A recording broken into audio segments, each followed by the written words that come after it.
Ticket বিক্রির একটা কথা বলা হয়েছে। কোরআন মাজিদে একটি আয়াতকে কেন্দ্র করে এটা ভুল বোঝাবুঝি হচ্ছে।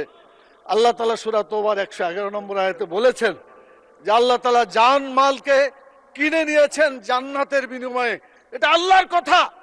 আপনি জানমাল দিবেন, বিক্রি করবেন, জান্নাতে যেতে পারবেন।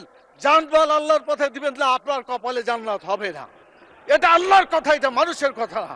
আমি চ্যালেঞ্জ দিলাম, জামাত ইসলামের কোন নেতা বলেছে আমার কাছে যে জান্নাতের টিকিট আছে বিক্রি করছি? মাননীয় প্রধানমন্ত্রীকে জবাব দিতে হবে কেন তিনি এটা বলছেন। আমাদের ফখরুল ইসলাম সাহেব বলেছিলেন আমরা শরীয়তের আইন বিশ্বাস করি না, পরে অবশ্য আত্মসমর্পণ করে নির্বাচনের আগে বলেছেন শরীয়তের বিরুদ্ধে আমরা কোনো আইন আমরা পাশ করব না। তো ধন্যবাদ ওনাকে অন্তত তওবা করে ফিরে এসেছেন। আমরা আল্লাহর আইন চাই, আপনারা আল্লাহর আইনের বিরোধিতা করবেন না বলেছেন। অতএব আসুন বাংলাদেশে মানুষের আইনের কবর রচনা করে কোরআনের আইন প্রতিষ্ঠা করি। রব্বুল আলামিন।